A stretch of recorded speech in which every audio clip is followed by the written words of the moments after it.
As teachers, we are always assessing our students. And a good activity to do at the beginning of the year for both assessment purposes and getting to know one another is the following. So I'm going to ask you to do it, and we'll do it again in English, and then reflect on the ways in which it could be useful for assessment purposes in the target language. Okay? So hold your paper, or please take your paper and hold it vertically. Then I'd like you to put it on the table and take a felt pen, and you are going to draw one vertical line down the middle and one horizontal line through the middle.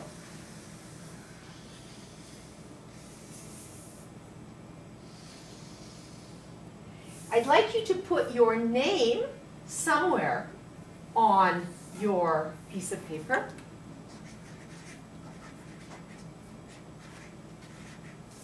And the country or the city or the province you live in here, however you want.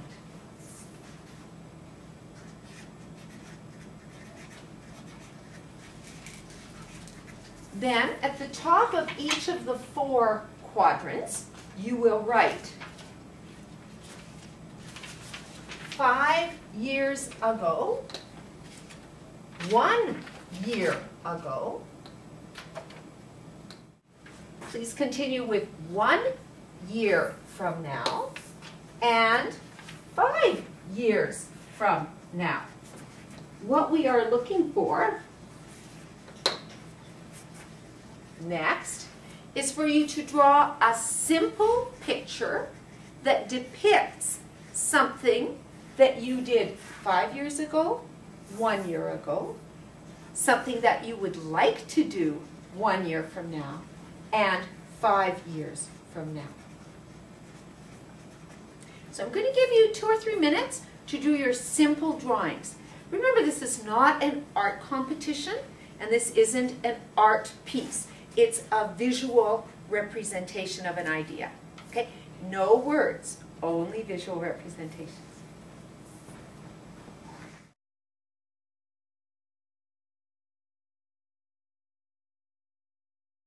Now that you've completed your drawings, we're going to do a presentation to the rest of the class using our drawings. So I'll model first. My name is Dr. B. I am from Edmonton. 5 years ago, I was scuba diving in Malaysia. 1 year ago, I was gardening because I love to garden.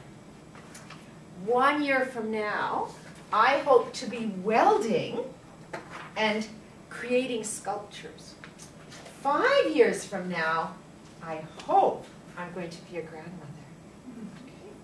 So, would you like to be next, Lisa? Yes. Okay, and if you just come up, we'll put your chart on the front. Okay. Right, so my name is Lisa, and I'm from Edmonton. 5 years ago, I was doing lots of painting. 1 year ago, I was riding my bike in Vancouver. 1 year from now, I would like to be traveling, flying somewhere. And 5 years from now, I would like to have my own dog. Great, thank you. Good job.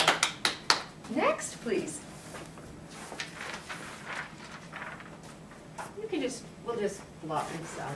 Okay. Okay, so I'm Erica. I'm from Canada. 5 years ago, I was studying literature at university. 1 year ago, I was in Paris. 1 year from now, I'd like to sail around the world. And 5 years from now, I'd like to buy my own house. Good, thank you.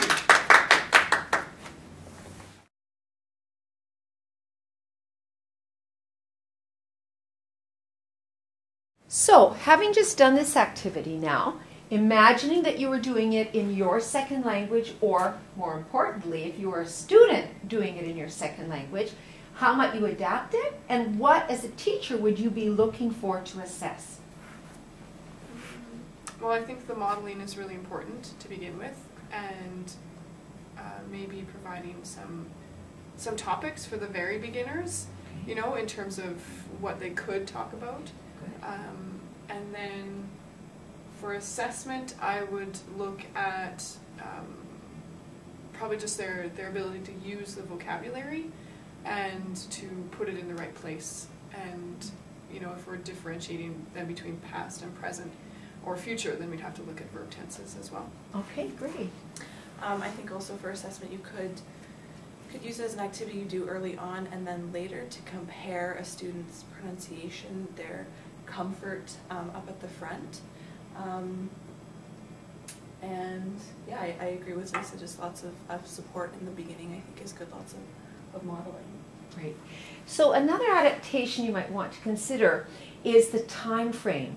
For certain ages, 5 years ago is a long time ago, and 5 years from now is also a really long time into the future. So you can shorten it by going last month, next month, or last year and next year. So if you make the time frame realistic to the age of the learner, that can work very well. If we move on to assessment, and I certainly think the support idea is a really good one, to maybe have some model phrases that they could use. When you were presenting it, what role did your visuals play in that presentation? I guess they reminded me what I wanted to talk about, so it was just a simple reference that could be expanded upon. Good. So that gives you confidence when you're going up to the front of the class in a language that's not yours, and you're really being asked to say 6 things: your name, where you're from, and 1 sentence for each of the quadrants. That's actually a lot of talk at one time. So the visuals and the starter sentences can give you that confidence. Good. You mentioned verb tenses. When you see a student who is more confident, you can be listening more carefully to the verb tenses. What tenses could be involved in this kind of an activity? Past or future. Right. So it's been really carefully designed, but it appears as if, and it is, the purpose is the sharing, but really it's got a lot of possibility built into it for that assessment factor. Another point on assessment that can be very useful to you is to look at how well the students actually copy the words that you've written on the board. That copying is a sign of the attention to detail or the knowledge about the accuracy of the form. So if the students write 5 years ago, then you know either they didn't see it, it hasn't made sense, or they might have missed it. That also means that while the teacher can be circulating and the students are, while the students are doing the work and the teacher is circulating, the teacher could point out something that is in error, just to see if the students pick up on it or not. So another thing that you can focus on in the assessment. In reflecting on this activity, again, as a learner, which multiple intelligences were engaged while you were drawing your poster? Intrapersonal, because you have to go within yourself. Visual, when you're drawing. Visual, yeah. And I would say it borders on the logical mathematical because it does follow a sequence, you know, and it's pre-planned in that way for you. I guess it could be interpersonal as well when you go up to present. Right. You're talking to the rest of the class.